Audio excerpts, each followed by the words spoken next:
प्यारे बच्चों, इस वीडियो में हम लोग 10वीं कक्षा के चैप्टर नंबर 13 जो पृष्ठीय क्षेत्रफल और आयतन है उसको पढ़ेंगे। 13.1 से लेकर 13.4 तक प्रश्नावली में जितने भी कॉन्सेप्ट दिए गए हैं उन सारे कॉन्सेप्ट को पढ़ेंगे। सबसे पहले हम लोग पढ़ेंगे घनाभ, उसके बाद पढ़ेंगे घन, उसके बाद पढ़ेंगे बेलन, उसके बाद फिर शंकु, उसके बाद हम लोग एक सवाल करेंगे अच्छा सा, उसके बाद फिर गोला पढ़ेंगे, तब जाकर हम लोग शंकु के चिन्ह के बारे में पढ़ेंगे और अंत में फिर हम लोग एक सवाल लगाएंगे। तो बच्चों, पृष्ठीय क्षेत्रफल और आयतन में जितने भी सूत्र होते हैं उनको अगर याद करने में आपको परेशानी हो रही होगी तो मैं इस वीडियो में कुछ ऐसा तरीका बताऊंगा जिससे आप इन चीज़ों को कभी नहीं भूल पाओगे। तो चलिए इस वीडियो को शुरू करते हैं। तो पृष्ठीय क्षेत्रफल और आयतन सीखने के लिए सबसे पहले आपको आयत का क्षेत्रफल पता होना चाहिए, वर्ग के बारे में जानकारी होनी चाहिए और वृत्त के बारे में जानकारी होनी चाहिए। तो आयत का क्षेत्रफल क्या होता है? आयत का क्षेत्रफल क्या होता है? लंबाई गुने चौड़ाई। यह क्या है? लंबाई है और यह चौड़ाई है। लंबाई इंटू चौड़ाई, याद रखिएगा, लंबाई इंटू चौड़ाई। इसको बार बार हम लोग यूज करेंगे, घनाभ में भी यूज करेंगे, बेलन में भी, हर जगह इसका यूज करेंगे हम लोग। लंबाई इंटू चौड़ाई। आयत का परिमाप क्या होता है? देखिए, लंबाई है, 2 बार लंबाई आ रहा है, 2 बार चौड़ाई आ रहा है, यानी कि हम लोग लिख सकते हैं 2 इंटू लंबाई प्लस चौड़ाई। इसको भी समझ लीजिए अगर नहीं आपको पता हो तो। देखिए, 2 बार लंबाई चौड़ाई, फिर लंबाई और फिर चौड़ाई, 2l प्लस 2b, इसमें से दोनों में से 2 कॉमन ले लेंगे, l प्लस b बच हुआ, यानी कि 2 इंटू लंबाई प्लस चौड़ाई आयत का परिमाप हुआ। वर्ग का क्षेत्रफल क्या होता है? आयत का क्षेत्रफल जो होता है लंबाई गुने चौड़ाई, उसी में लंबाई गुने चौड़ाई, यहाँ पे तो दोनों भुजा बराबर बराबर होते हैं तो इसलिए भुजा गुने भुजा यानी कि भुजा स्क्वायर लिख सकते हैं, या ए स्क्वायर को इसको लिखते हैं भुजा का स्क्वायर। ठीक, उसके बाद वर्ग का परिमाप, इसमें 4 भुजे, चारों का लंबाई बराबर बराबर है तो 4 गुने भुजा। इस तरह आपको वर्ग का परिमाप याद रखना है। उसके बाद हम वृत्त को देखते हैं। वृत्त का क्षेत्रफल क्या होता है? पाई आर स्क्वायर, जिसमें जहाँ पे पाई का वैल्यू कितना होता है? 22/7। वृत्त का परिमाप कितना होता है? 2 पाई आर, यहाँ पर भी पाई का वैल्यू कितना होगा? 22/7। तो सबसे पहले हम लोग देखते हैं कि घनाभ। घनाभ क्या है? देखिए, जैसे यहाँ पे हम लोग एक उदाहरण लेते हैं। देखिए, ये बॉक्स दिख रहा है आपको, यह बॉक्स एक घनाभाकार है ना? तो इसमें देखिए, इस वाले पार्ट को लंबाई बोलते हैं, इसको बोलते हैं चौड़ाई, और यह खड़ा है यानी कि यह है ऊंचाई। तो लंबाई चौड़ाई और ऊंचाई। तो चलिए अब देखते हैं हम लोग कि घनाभ के पूर्ण पृष्ठीय क्षेत्रफल क्या होता है। तो देखिए, ये वाला जो बॉक्स का जो ऊपरी भाग है, इसमें लंबा, इसका यह कौन से आकार का है? यह आयताकार है, तो इसका कितना क्षेत्रफल होगा? लंबाई गुने चौड़ाई। तो देखिए, यहाँ पे इस जो घना बना है इसका लंबाई हुआ l, यह हुआ ऊंचाई और यह हुआ चौड़ाई। तो हम लोग लिखते हैं, सबसे पहले ऊपर वाला भाग का क्षेत्रफल लिखते हैं, कितना हुआ?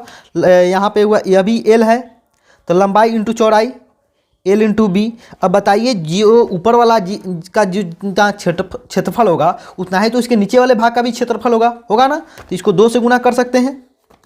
फिर आया यह वाला साइड, यह लंबाई तो इसमें भी है और यह ऊंचाई है, यह लंबाई है और यह ऊंचाई है, तो इसका क्षेत्रफल क्या होगा इस भाग का? लंबाई into h, l into h, लंबाई इंटू ऊंचाई। तो यह भी तो 2 है, एक भाग इधर से है तो एक भाग इधर से है, दोनों तरफ से है। ऊपर वाला नीचे वाला का तो हम लोग लिख लिए 2 इंटू l प्लस b, और बचा अब इस साइड वाला का। तो इस साइड के लिए l h है, तो यह भी इधर से भी इसको भी 2 गुना लिख लेंगे, यानी कि 2 पार्ट है तो 2 बार 2 गुना कर दिए, फिर यहाँ पे प्लस होगा। फिर बचा यह वाला पार्ट। देखिए, इसमें क्या क्या इंक्लूड है? इसमें हाइट है और चौड़ाई है, इसमें लंबाई तो नहीं है, लंबाई तो इधर था, लंबाई, हाइट और ऊंचाई है और चौड़ाई है। तो इसके लिए हम क्या लिख सकते हैं? लंबाई गुने लंबाई बोल रहे हैं चौड़ाई इंटू ऊंचाई, तो ये भी 2 बार है। तो इस तरह आयत इसका सभी पृष्ठों का क्षेत्रफल निकल गया। तो देखिए, इसका यहाँ पे 2 कॉमन ले लेंगे तो क्या बचेगा? 2 into L B plus L H है, तो पहले बी एच लिख लेते हैं, ये वाला बी एच, याद करने में आपको सुविधा होगी, और उसके बाद एच एल या एच एल, इस तरह। तो क्या घनाभ का पूर्ण पृष्ठीय क्षेत्रफल क्या निकल के आया? 2 into L B plus B H plus H L. L लंबाई, चौड़ाई ऊंचाई लंबाई। तो यहाँ पे लिख लीजिए 2 into L B plus B H plus H L. इसको आप इसी तरह नाम इंग्लिश में ही याद रखिएगा, याद रखने में सुविधा होती है, नहीं तो ऐसा नहीं कि लंबाई गुने चौड़ाई इस तरह लिखिएगा, ऐसे इस तरह लिखने से याद होती है फटाफट से। 2 into L B plus B H plus H L. उसके बाद हम लोग देखते हैं कि घनाभ में पृष्ठों की संख्या कितनी होती है। तो देखिए कितने पृष्ठ की हम लोग जोड़े हैं, 2 4 6 पृष्ठ जोड़े हैं, 1 2 3 4 5 और एक इधर वाला 6, यानी कि घनाभ में कितने पृष्ठ होते हैं, 6। किनारों की संख्या कितनी होती है, देखिए कितने किनारे होती है, एक किनारा, 2 3 4, इसी तरह 4 नीचा से भी हो गया, 4 4 8 हो गया, है ना। और उसके बाद 4 4 8, ये बचा, ये किनारा बच गया है, 9 10, फिर इधर से 11 12, यानी कि टोटल 12 किनारे होते हैं। ठीक। घनाभ का आयतन क्या होता है, घनाभ का आयतन होता है लंबाई गुने चौड़ाई गुने ऊंचाई, यानी कि इसको आप इस तरह याद रख सकते हैं, LBH, लंबाई इंटू चौड़ाई, लंबाई इंटू चौड़ाई इंटू लंबाई इंटू चौड़ाई इंटू ऊंचाई। ठीक, LBH। देखिए इसको याद रखने का दूसरा तरीका भी है, हम इसको बार बार यूज करें। किसी भी चीज़ का जो आयतन होता है, शंकु को छोड़कर, शंकु और छिनक को छोड़कर जितने भी आपको आयतन पढ़ने हैं, उसमें क्या होता है, पेंदी के क्षेत्रफल में ऊंचाई के क्षेत्रफल से गुना किया जा रहा है। पेंदी का क्षेत्रफल क्या होगा, देखिए यहाँ पे लंबाई, यहाँ पे जो यह डिब्बा है इसका पेंदी है, लंबाई गुने कितना, चौड़ाई, LB। पेंदी के क्षेत्रफल में ऊंचाई से गुना कर दिया जाए तो उसका आयतन निकल जाता है। तो हम लोग लिख सकते हैं LB तो पेंदी का क्षेत्रफल हुआ, पेंदी का क्षेत्रफल गुने ऊंचाई। याद रखने का तरीका देख ले, केवल आपको आयत का क्षेत्रफल याद रखना है, लंबाई गुने चौड़ाई, लंबाई गुने चौड़ाई जो होता है, और उसी से अगर ऊंचाई से, क्षेत्रफल में ऊंचाई से गुना कर लिया जाए तो आपको आयतन निकल जाता है। तो इस बात को ध्यान रखिएगा। LBH तो याद रखिएगा ही, लेकिन यह इसका इस्तेमाल अभी हम लोग और आगे करेंगे बेलन वगैरह के क्षेत्रफल में, तो आपको और समझ में आ जाएगा। लंबाई गुने चौड़ाई, लंबाई LBH। अब आते हैं पार्श्व पृष्ठीय क्षेत्रफल या चारों दीवारों का क्षेत्रफल। देखिए यह कोई अगर मान गए घर है तो घर का यह छत है, यह घर का जो फर्श है, लेकिन इसके चारों दीवार कौन कौन से हैं, ये तो घर का छत था, इसके चारों दीवार है, इधर वाला दीवार है, इधर वाला दीवार है, इधर वाला दीवार है और इधर वाला दीवार है ना। तो इस चारों दीवारों का क्षेत्रफल क्या होता है, देखिए इस वाला का LB, लंबाई इंटू ऊंचाई, LH, दो जितना इधर है उतना ही इधर है, तो 2 इंटू LH लिख सकते हैं।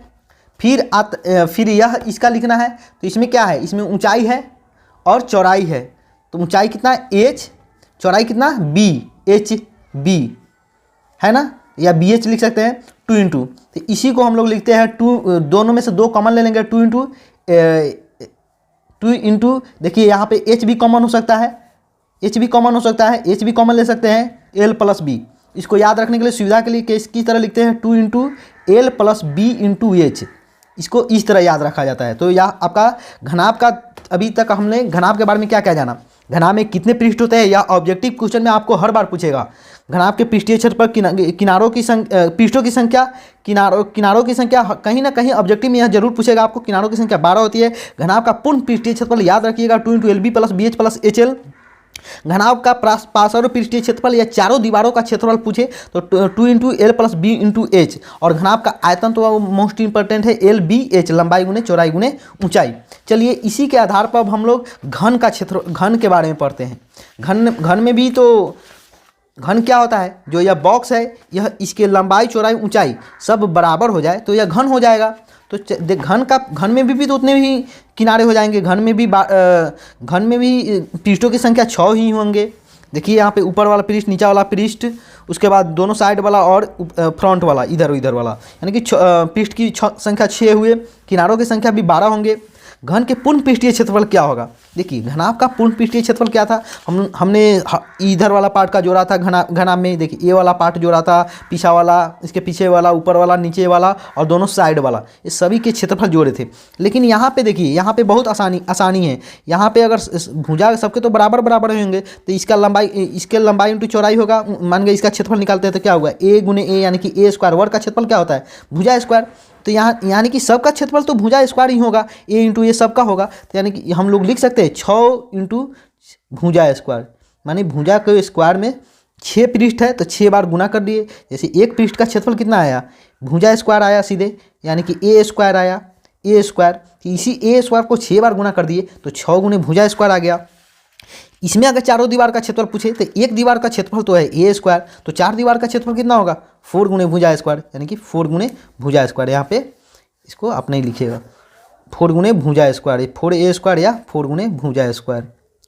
यह हुआ घन के चारों दीवारों का क्षेत्रफल, घन का पूर्ण पृष्ठीय क्षेत्रफल। अब हम लोग पढ़ते हैं घन का आयतन। देखिए हमने क्या बताया था, पेंदी का क्षेत्रफल इंटू ऊंचाई। इसमें पेंदी का क्षेत्रफल क्या है, यह यही नीचे वाला पेंदी है, इसका ए भी ए है, ए भी ए है, लंबाई चौड़ाई सब ए है, तो भुजा स्क्वायर हो गया ए स्क्वायर। इसमें ए एच, इसका ऊंचाई कितना, ऊंचाई भी तो ऊंचाई से गुना करेंगे तो ऊंचाई भी तो ए ही है, तो ए यानी कि ए क्यू, या एल बी एच होता है घनाभ का, तो ए इंटू ए, यहाँ पे तो तीनों लंबाई चौड़ाई ऊंचाई तीनों बराबर रहते, ए क्यू लिख सकते हैं। यही हुआ घन का आयतन याद रखने के लिए आपको याद करना है भुजा क्यू या ए क्यू, भुजा क्यू। ठीक, अब यहाँ पे आपने क्या क्या सीखा, पृष्ठों की संख्या, किनारों की संख्या, घन के पूर्ण पृष्ठीय क्षेत्रफल, घन का चारों दीवारों का क्षेत्रफल। आप चाहे तो इसका स्क्रीनशॉट ले सकते हैं इस तरह, और घनाभ वाला का भी स्क्रीनशॉट ले सकते हैं, देखिए ठीक है। चलिए घनाभ का अगर आपको याद है तो घन को उसी के आधार पर आप इसको बता सकते हैं। अब हम लोग पढ़ते हैं बेलन। बेलन क्या होता है, देखिए अभी हमारे पास एक बॉक्स डिब्बा है, देखिए इसका यह ढक्कन है, यह पेंदी है, और यह इसके पार्श्व पृष्ठीय है या वक्र पृष्ठ इसको बोलते हैं। इसको क्या बोलते हैं, वक्र पृष्ठ। वक्र पृष्ठ याद रख लीजिए, वक्र पृष्ठ या पार्श्व पृष्ठ इसको बोलते हैं। और यह क्या है, इस बेलन की ऊंचाई है, इस तरह रखा रहेगा तो इस बेलन की ऊंचाई क्या है, एच, इसको एच बेलन की ऊंचाई है। और इसका शेप क्या है, इसका शेप वृत्ताकार है, वृत्त के आकार है ना, वृत्त के आकार। तो चलिए देखिए इसका ढक्कन, जितना इसके ढक्कन का क्षेत्रफल होगा उतना ही इसके पेंदी का भी क्षेत्रफल होगा ना। तो इसके मान गए जो बेलन है इसका त्रिज्या है जो है वृत्ताकार, तो वृत्त के आकार में तो वृत्त की तो त्रिज्या होती है, तो इसका त्रिज्या है आर। ठीक, तो इसके ढक्कन का क्षेत्रफल क्या होगा, ढक्कन का तो वृत्ताकार है तो क्या होता है वृत्त का क्षेत्रफल पाई आर स्क्वायर। ये पेंदी का भी क्षेत्रफल होगा पाई आर स्क्वायर। मान गए ढक्कन है, पेंदी है। आपको जो 10th क्लास में जितने भी क्षेत्रफल और आयतन पढ़ने, ठोस आकृतियों के पढ़ने, इसलिए पाई आर स्क्वायर।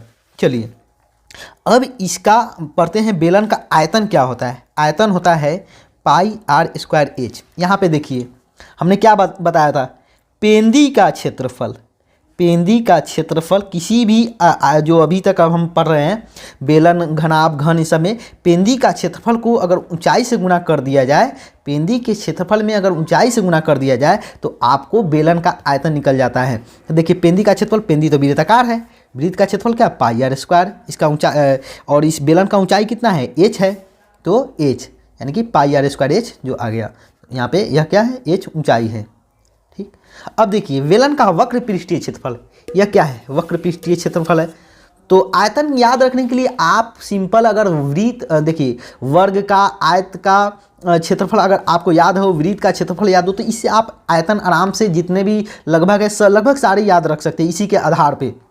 ठीक, तो बेलन का आयतन हो गया। बेलन का वक्र पृष्ठीय क्षेत्रफल पूछे तो तब क्या करेंगे, देखिए इसके लिए भी हमने एक ट्रिक, देखिए इसके लिए भी एक उपाय है। देखिए इसका इसका जो वृत्त बन रहा है, इस वृत्त का परिधि कितना होगा, इसे परिधि पूछा जाए आपसे तो क्या बोलिए, 2 पाई आर बोलिएगा, परिधि है ना। इसका भी ढक्कन का भी परिधि 2 पाई आर है। तो देखिए बेलन वक्र पृष्ठीय क्षेत्रफल पूछे ना, तो आप क्या कीजिए, 2 पाई आर में क्या कीजिए, एच से गुना कर दीजिए, यानी कि पेंदी की परिधि इंटू ऊंचाई। ठीक, तो यही आया, पेंदी की तो परिधि 2 पाई आर हुआ, क्योंकि वृत्त का परिधि कितना होता है, परिमाप कितना होता है, 2 पाई आर होता है। तो 2 पाई आर में एच से गुना कर दिए तो 2 पाई आर एच। तो बस इसको याद रख लीजिएगा, 2 पाई आर एच। याद नहीं भी रहे तो केवल आपको बेलन के बारे में हम जितने भी सूत्र फॉर्मूले बता रहे हैं केवल आपको वृत्त से याद हो जाएंगे। देखिए बेलन का आयतन क्षेत्रफल में ऊंचाई से गुना कीजिए, पाई आर स्क्वायर में एच से गुना कर दिए। ठीक, पाई आर स्क्वायर इसका क्षेत्रफल हुआ, अगर त्रिज्या आर है तो वृत्त का क्षेत्रफल, और वृत्त के परिधि में ऊंचाई से गुना कर दिया जाए तो वक्र पृष्ठीय क्षेत्रफल निकल जाएगा। और पूर्ण पृष्ठीय क्षेत्रफल क्या होता है, ये तो वक्र पृष्ठीय क्षेत्रफल होगा केवल इस वाले भाग का। ठीक, लेकिन पूर्ण पृष्ठीय क्षेत्रफल में तो ढक्कन का भी क्षेत्रफल आएगा, इसके पेंदी का भी क्षेत्रफल आएगा। तो देखिए वक्र पृष्ठीय क्षेत्रफल प्लस क्या लिख सकते हैं, वक्र पृष्ठीय क्षेत्रफल में पेंदी का क्षेत्रफल जोड़ दिया जाए प्लस ढक्कन का क्षेत्रफल जोड़ दिया जाए, यही तो बेलन का पूर्ण पृष्ठीय क्षेत्रफल होगा ना। तो देखिए यहाँ पे वक्र पृष्ठीय क्षेत्रफल कितना निकल कर आया था, परिधि into height 2 pi are into H, और इसमें पेंदी का क्षेत्रफल क्या होगा, पूर्ण पीठ, यहाँ वो गलत हो गया, हाँ ठीक है, 2 पाई आर एच ई हो गया, और उसका पेंदी का क्षेत्रफल क्या होगा, पाई आर स्क्वायर हो जाएगा, पाई आर स्क्वायर, और फिर ढक्कन का क्षेत्रफल भी पाई आर स्क्वायर होगा। तो देखिए क्या निकल के आ रहा है यहाँ से, यहाँ पे हम लोग लिख सकते हैं, देखिए 2 pi R H plus 2 pi R square plus pi R square, 2 pi R square लिख सकते हैं। यहाँ से हम लोग क्या करते हैं, 2 पाई आर कॉमन ले लेते हैं 2 पाई आर, और यहाँ पे एच प्लस आर हुआ, लेकिन इसको इस तरह याद रखते हैं 2 पाई आर इंटू, इसको इधर लिख लेते हैं r plus H, 2 pi are into are plus h. बेलन का पूर्ण पृष्ठीय क्षेत्रफल कितना निकल के आया, 2 pi are into are plus H. अगर आपको नहीं याद है तो आप सिर्फ मतलब 10 सेकंड से 5 से 10 सेकंड में आप लिख सकते हैं। देखिए कैसे लिख सकते हैं, फटाक से नहीं, इसका परिधि लिखेंगे 2 पाई आर एच कर देंगे, वक्र पृष्ठीय क्षेत्रफल निकल जाएगा। वक्र पृष्ठीय क्षेत्रफल में 2 ढक्कन का क्षेत्रफल और पेंदी का क्षेत्रफल यानी कि 2 गुने पाई आर स्क्वायर लिख लेंगे। यहाँ पे 2 पाई आर कॉमन ले लेंगे, आर प्लस एच आ जाएगा या एच प्लस आर आ जाएगा। ठीक, इस तरह आपने यहाँ पे क्या क्या सीखा, बेलन का आयतन क्या होता है, pi R square H, pi R square H, इसको याद रख लीजिए। फिर बेलन का वक्र पृष्ठीय क्षेत्रफल क्या होता है, 2 pi R H, 2 pi R H, और बेलन का पूर्ण पृष्ठीय क्षेत्रफल क्या होता है, 2 pi are into are plus H, 2 pi are into are plus H. यह हुआ बेलन का पूर्ण पृष्ठीय क्षेत्रफल। इसी के आधार पर, सेम इसी के आधार पर शंकु का आयतन हम लोग लिखेंगे। देखिए यह मान गए, यह शंकु है, इसकी ऊंचाई एच है, और यह बेलन है, इसकी ऊंचाई एच है, कितना है, एच है। इसकी शंकु जो है इसका त्रिज्या आर है, और इस बेलन का भी त्रिज्या आर है। तो हम आपसे अगर पूछे कि बेलन का आयतन लिखे, बेलन का आयतन आप क्या लिखेंगे, आप लिखेंगे बेलन का आयतन बराबर पाई आर स्क्वायर, पेंदी का क्षेत्रफल, पेंदी का क्षेत्रफल इंटू ऊंचाई। पेंदी का वृत्त के आकार का है, तो वृत्त का क्षेत्रफल क्या होता है, pi R square into H. ठीक, इसमें क्या करना है, 1/3, 1/3 से भाग यानी कि 3 से भाग कर देना है, या 1/3 से गुना कर देना है। पाई आर स्क्वायर जितना इसका आयतन होगा उसको 3 से भाग कर देंगे, आपको शंकु का आयतन निकल जाएगा। यानी कि अगर इसी हाइट का एक और शंकु लिया जाए, बेलन है, इसी का हाइट का एक और शंकु लिया जाए, तो इससे इस शंकु में अगर हम पानी भरते हैं, उससे अगर 3 बार इसमें पानी डालेंगे तो यह फुल हो जाएगा। अगर इसकी त्रिज्या और ऊंचाई उस शंकु के त्रिज्या और ऊंचाई के बराबर हो, तो क्या याद रखेंगे हम लोग, शंकु का आयतन क्या हुआ, 1/3 pi R square H. Pi R square तो पेंदी का क्षेत्रफल, एच गुना, और शंकु में याद रखना है क्या कि 1/3 होता है, बेलन के आयतन के 1/3 होता है शंकु का आयतन। चलिए अब जानते हैं शंकु का वक्र पृष्ठीय क्षेत्रफल क्या होता है। शंकु के वक्र जो इसके बाहरी जो क्षेत्रफल, मान गए शंकु रहता है इस पर, तो शंकु का जो बाहर से जो क्षेत्रफल होता है वही वक्र पृष्ठीय क्षेत्रफल होता है। तो उसको आपको याद करना है, क्या लिखना है, pi R L. Pi R L, L क्या होता है, एल होता है, देखिए कर्ण। आप त्रिभुज तो पढ़े होंगे, समकोण त्रिभुज में यह मान गए यह आधार हुआ, यह ऊंचाई हुआ, इसका ऊंचाई तो यह भी एच है, तो यह क्या हुआ, कर्ण हुआ। कर्ण कैसे लिखते हैं, √H square plus R square. ठीक, तो यहाँ पे पाई आर एल, एल क्या हो गया, √आर स्क्वायर प्लस एच स्क्वायर, चाहिए H square plus R square. ठीक, शंकु का वक्र पृष्ठीय क्षेत्रफल क्या हुआ, देखिए बेलन का वक्र पृष्ठीय क्षेत्रफल क्या था, 2 पाई आर इंटू एच।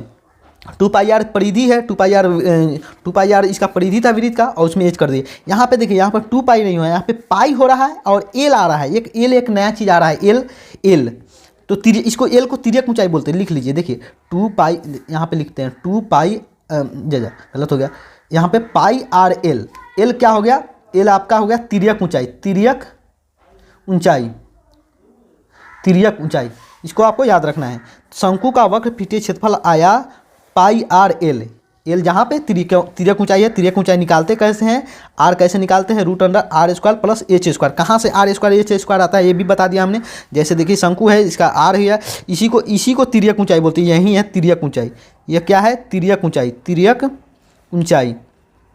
अभी आपने क्या देखा, शंकु का आयतन बेलन के आयतन के 1/3 होता है। बेलन का आयतन आप लिख लीजिए फटाक से, पाई आर स्क्वायर एच, इसमें 1/3 भाग कर दीजिए। शंकु का वक्र पृष्ठीय क्षेत्रफल क्या होता है, पाई आर एल होता है। शंकु का पूर्ण पृष्ठीय क्षेत्रफल बोले, शंकु में क्या है, शंकु तो हम बाहर वाला तो क्षेत्रफल लिख लिए हमने। देखिए जैसे कि यहाँ पे एक मिनट, जैसे यहाँ पे कोई शंकु हम बना रहे हैं, देखिए यह शंकु है, यह शंकु अगर है तो इस शंकु का तो बाहर से हमने पृष्ठीय क्षेत्रफल लिख लिया। अब इसका तो एक पेंदी भी तो होगा, तो पेंदी का पृष्ठीय क्षेत्रफल अगर जोड़ दिया जाए इसमें तो शंकु का पूर्ण पृष्ठीय क्षेत्रफल निकल जाएगा। तो वक्र पृष्ठीय क्षेत्रफल क्या लिखेंगे, वक्र पृष्ठीय क्षेत्रफल प्लस पेंदी का क्षेत्रफल, पेंदी का क्षेत्रफल। वक्र पृष्ठीय क्षेत्रफल कितना आया, पाई आर एल प्लस पेंदी का क्षेत्रफल कितना होगा, pi R square, pi R square. इसी को यहाँ पे कॉमन ले लेते हैं अगर, तो पाई आर कॉमन हो जाएगा, pi are into are plus L या एल प्लस आर, यहाँ पे आर और यह L, pi are into are plus L या एल प्लस आर। शंकु का पूर्ण पृष्ठीय क्षेत्रफल बराबर हो गया pi are into are plus L. इस तरह आप शंकु के पृष्ठीय क्षेत्रफल को भी याद रख सकते हैं। तो यहाँ पे शंकु का तिर्यक ऊंचाई तो हमने बता ही दिया है, तिर्यक ऊंचाई होता है √r² plus H, r² plus H square. चलिए, शंकु में आपको 4 चीज़ याद रखना है। शंकु का आयतन कैसे याद रखते हैं जान गए। वक्र पृष्ठीय क्षेत्रफल क्या होता है, पाई आर एल होता है, पाई आर एल होता है। और शंकु का बेलन का 2 पाई आर एच होता है, इसका पाई आर एल होता है। बेलन का पाई आर स्क्वायर एच होता है, 1/3 पाई आर स्क्वायर शंकु का होता है। शंकु का पूर्ण पृष्ठीय क्षेत्रफल कहता है pi are into are plus L. इसके बाद हम लोग देखते हैं, इसके बाद हम लोग एक सवाल करते हैं। सवाल यह है कि ऊंचाई 2.4 सेंटीमीटर और व्यास इतना वाले एक ठोस बेलन में से उसी ऊंचाई, देखिए पहले एक जो सवाल कर रहा है उसके एक तरफ से पढ़ेंगे। ठोस बेलन, जैसे ही बेलन की बात आए ना, आपको सबसे पहले बेलन का चित्र बनाना। जितने भी सवाल हो, जितने भी 10th क्लास में जितने भी सवाल हैं, आपको अगर बेलन की बात करें तो बेलन का चित्र बनाना है। शंकु की बात कर रहा है तो शंकु की, इसकी ऊंचाई कितना दिया हुआ है, 2.4 सेंटीमीटर।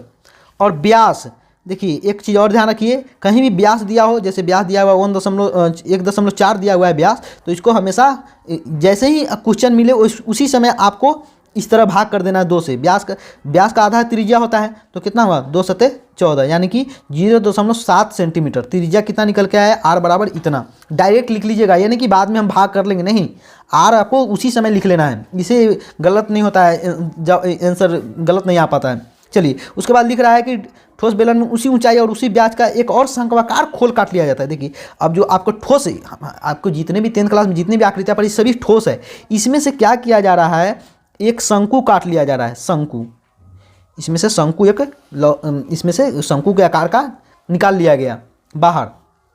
तो शेष बचे ठोस का निकटतम वर्ग सेंटीमीटर तक पृष्ठीय क्षेत्रफल निकालिए। अब बताइए, इसमें से शंकु तो निकल गया है, तो इसका पृष्ठीय क्षेत्रफल कितना होगा।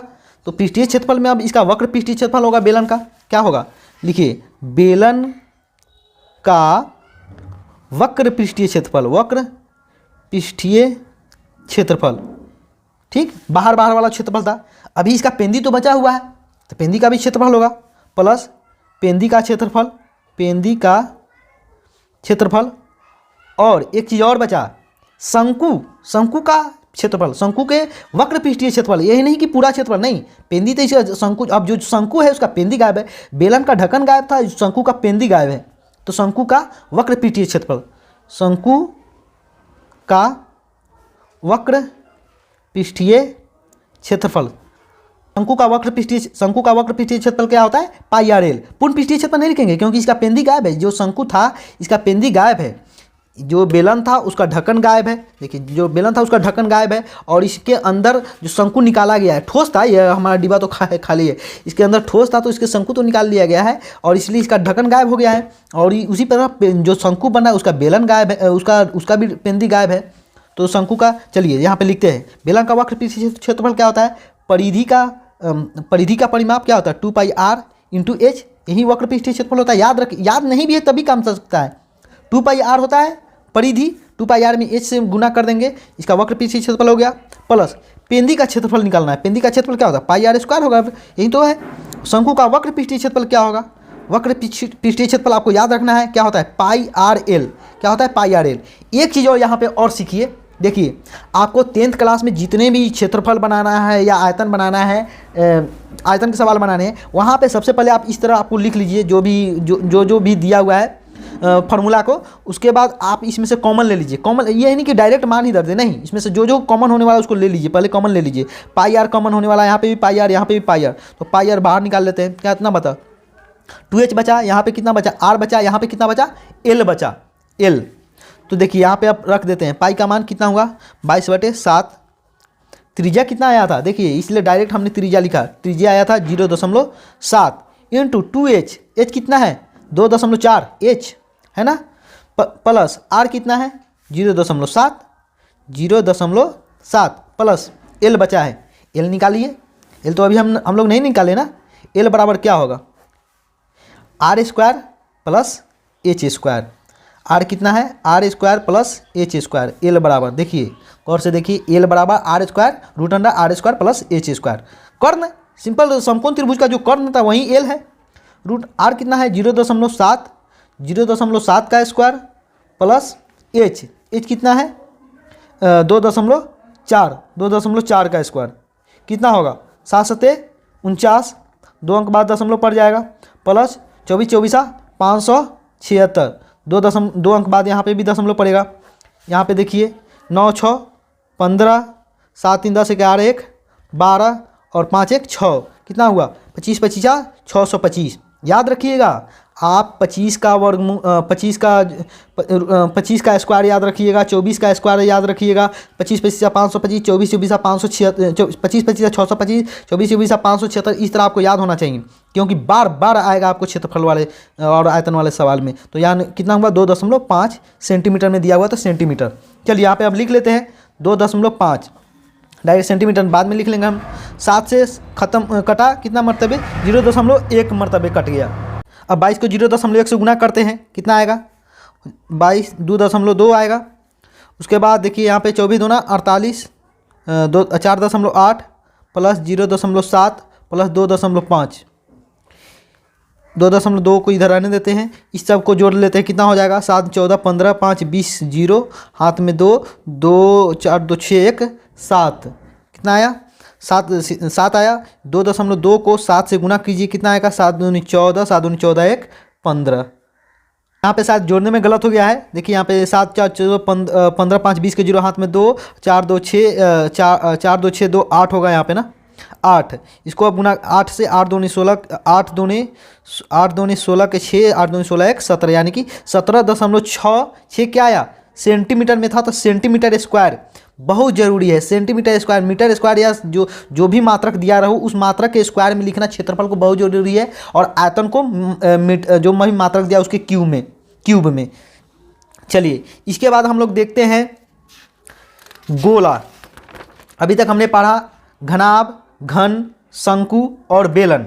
इसके बाद हम लोग पढ़ते हैं गोला। गोला में जो आप कोई भी बॉल देखते हैं वो गोला है, उसी का ठोस के बारे में हम लोग को पढ़ना है। गोला का आयतन क्या होता है इसको आपको याद रखना है। गोला का आयतन होता है 4/3 pi R cube, 4/3 pi R cube, जहाँ पे आर क्या है त्रिज्या है 4/3 पाई आर क्यू। अगर डायमीटर व्यास दिया रहे तो d/2 यानी कि त्रिज्या जो भी डायमीटर दिया हो वह उसमें 2 से भाग करेंगे तो त्रिज्या निकल के आएगा। चलिए गोला का पृष्ठीय क्षेत्रफल क्या होता है, गोला का पृष्ठीय क्षेत्रफल वृत्त का क्षेत्रफल क्या होता है पाई आर स्क्वायर होता है। तो गोला का पृष्ठीय क्षेत्रफल होता है, याद रखिए, याद रखने के लिए मैंने बताया कि वृत्त का क्षेत्रफल पाई आर स्क्वायर होता है, तो गोला का क्षेत्रफल 4 पाई आर स्क्वायर होता है। क्या होता है 4 पाई आर स्क्वायर, 4 गुना होता है वृत्त के क्षेत्रफल का 4 गुना।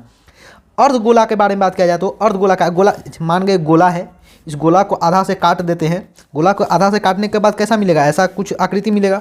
इसका भी त्रिज्या अगर मान गए इसका गोला यही गोला को काटा जाए तो त्रिज्या इसका भी आर होगा।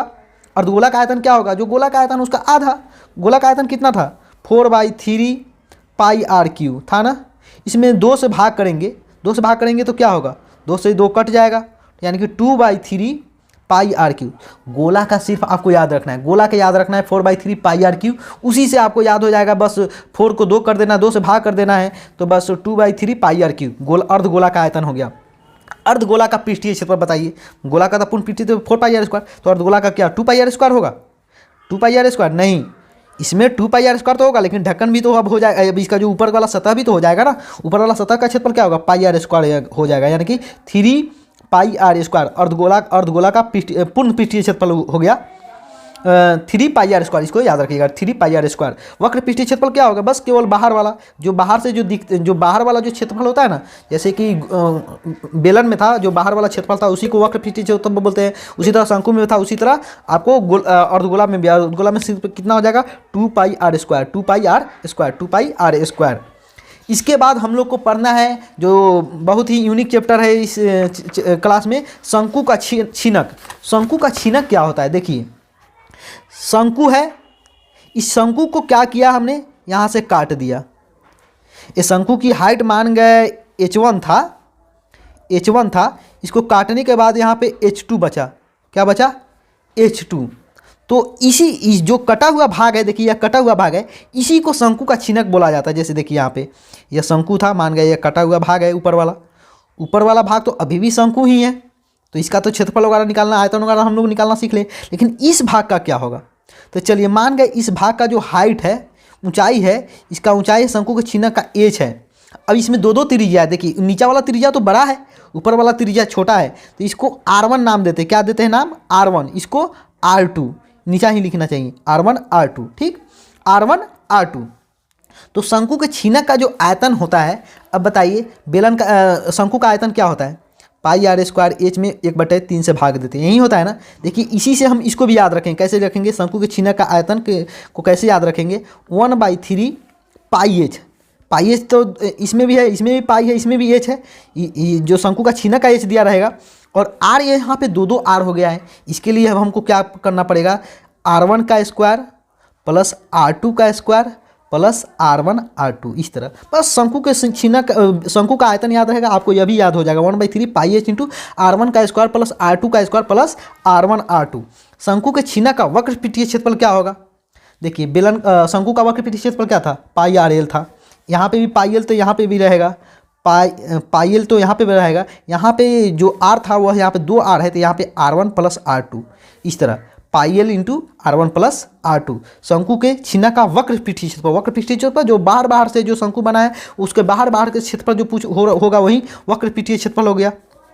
शंकु के छीनक का पूर्ण पृष्ठीय क्षेत्रफल क्या होगा? शंकु का जो छीनक है इसका वक्र पृष्ठीय क्षेत्रफल, वक्र पृष्ठीय क्षेत्रफल में इसके ढक्कन का क्षेत्रफल और पेंदी का क्षेत्रफल जोड़ दे तो हो जाएगा कि नहीं? इसका पूर्ण पृष्ठीय क्षेत्रफल, ढक्कन प्लस पेंदी दोनों का क्षेत्रफल जोड़ देते हैं। ढक्कन का क्षेत्रफल कितना होगा? देखिए यहाँ पे pi L into R1 plus R2। ढक्कन का क्षेत्रफल हो जाएगा, ढक्कन का क्षेत्रफल हो जाएगा पाई R1 पेंदी का पाई R1 का स्क्वायर प्लस ढक्कन का क्षेत्रफल पाई R2 का स्क्वायर। ठीक है, यहाँ पे शंकु के छीनक का पूर्ण पृष्ठीय क्षेत्रफल निकल के आ गया है। अब एल कैसे निकलेगा? एल यहाँ पे एल क्या है? यहाँ पे शंकु वाला तो यहाँ पे समकोण त्रिभुज बन रहा था, तब तो निकाल लिए ना। अब यहाँ पे एल क्या होगा? तो देखिए एल होता है, यहाँ पे देखिए इसको यहाँ से मिला दिया जाए तो अभी तो ये हाइट ही है, हाइट है ना। यह शंकु की ऊंचाई अभी भी तो ये छीनक की ऊंचाई है, एच है। और यह कितना होगा? यह है पूरा R1 है, तो इतना R1 में से R2 खत्म हो जाएगा, तो यह बचेगा R1 माइनस R2, यानी कि एल निकल के आ जाएगा यहाँ पे। अब देखिए शंकु बन गया, शंकु का एक ऊंचाई है h है और जो आधार है वह कितना है? R1 माइनस R2 है। तो हम लोग कर्ण लिख सकते हैं रूट अंडर h का square plus R1 minus R2 का स्क्वायर। इसको भी आपको याद रखना है। शंकु के छीनक में आपको तीनों चीज़ लगभग शंकु का अगर आपको याद है उसी के आधार पर आपको इस तीनों चीज़ को याद रखना है। शंकु के छीनक का आयतन 1/3 पाई h into R1 square plus R2 square plus R1 R2। उसी तरह शंकु के छीनक का वक्र पृष्ठीय क्षेत्रफल क्या होता है? Pi L into R1 plus R2 होता है। फिर वो शंकु के छीनक का पूर्ण पृष्ठीय क्षेत्रफल क्या होता है? शंकु के छीनक का पूर्ण पृष्ठीय क्षेत्रफल होता है pi L into R1 plus R2 plus pi R1 square plus पाई R2 स्क्वायर। इस तरह आपको इसको याद रखना है। चलिए अब हम लोग एक छोटा सा और सवाल कर लेते हैं, देखते हैं कहाँ पे यह सवाल। एक ठोस एक अर्धगोले पर खड़े एक शंकु के आकार का है। एक अर्धगोले पर खड़े एक शंकु के आकार का है। अर्धगोला पर देखिए कोई अर्धगोला हम बना लेते हैं, छोटा सा चित्र भी बनाने आपको आना चाहिए। अर्धगोले पर एक अर्धगोला पर खड़े एक शंकु के आकार का है। देखिए अर्धगोला पर एक खड़ा एक शंकु है, इसी के आकार का है। यहाँ पे कुछ त्रिज्या होगा, त्रिज्या कितना है? 1 सेंटीमीटर है, r बराबर 1 सेंटीमीटर। हम जिस तरह चित्र बना रहे हैं, जिस तरह लिख रहे हैं, इसको लिखना सीख लीजिए आप। 1 सेंटीमीटर शंकु की ऊंचाई उसकी त्रिज्या के बराबर। देखिए शंकु, अब बताइए शंकु का जो ऊंचाई है उसकी त्रिज्या के बराबर है, यानी कि जो है एच है यह कितना है?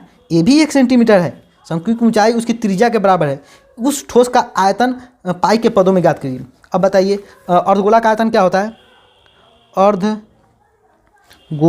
अर्धगोले का आयतन प्लस शंकु का आयतन लिख देंगे। शंकु का आयतन, तो हमारा ठोस का आयतन निकल के आ जाएगा, जो ठोस है ठोस का आयतन निकल के आ जाएगा। ठोस का आयतन, आयतन तो बहुत ही आसान चैप्टर है, सबसे आसान चैप्टर है। क्षेत्रफल जो पृष्ठीय क्षेत्रफल से भी आसान है। अर्धगोला का आयतन क्या है? अर्धगोला का आयतन होगा 4/3 गोला का होता है, तो 2/3 पाई आर क्यू होता है, प्लस शंकु का आयतन क्या होता है? पाई आर स्क्वायर में 1/3 से भाग करते हैं, 1/3 पाई आर स्क्वायर एच, यही होता है ना। तब चलिए 2/3 पाई आर के जगह पर कितना है? 1 का Q plus 1/3 pi R square, R के जगह पर फिर 1 ही है, 1 का स्क्वायर। अब एच भी 1 ही है, तो एच लिख देते हैं। तो कितना है? 2/3 पाई, 1 से गुना करेंगे उतना ही हो जाएगा, 1/3 फिर पाई बचा, 2/3 पाई 1/3 पाई, कितना बचा? यहाँ पे हो गया 2, दोनों को जोड़ लेते हैं, कितना होगा? 3 2 1 3 3/3 पाई, सीधे पाई सेंटीमीटर स्क्वायर, सेंटीमीटर में दिया था तो सेंटीमीटर स्क्वायर लिखना जरूरी है। पाई सेंटीमीटर स्क्वायर, इसका पूर्ण पृष्ठीय क्षेत्रफल निकल के आ गया। पाई सेंटीमीटर स्क्वायर पूर्ण पृष्ठीय क्षेत्रफल आ गया। यदि वीडियो आपको पसंद आया हो तो आप वीडियो को लाइक कर दीजिए, चैनल को सब्सक्राइब कर दीजिए और अपने दोस्तों तक से भी इस वीडियो को शेयर कर दीजिए ताकि वो भी वीडियो से मदद ले सके। और चैनल को सब्सक्राइब कर दीजिए, और भी इससे भी डिटेल्स में हमारे वीडियो आने वाले हैं। अगर आप अब स्क्रीनशॉट लेना चाहते हैं तो स्क्रीनशॉट ले लीजिए। शंकु के छीना का स्क्रीनशॉट लीजिए, उसके बाद बेलन का स्क्रीनशॉट है, और उसके बाद यह कौन सी शंकु का, फिर हमारे पास घन का तो ले लिए थे शायद आप, घन का, फिर घनाभ का। चलिए ओके, थैंक यू।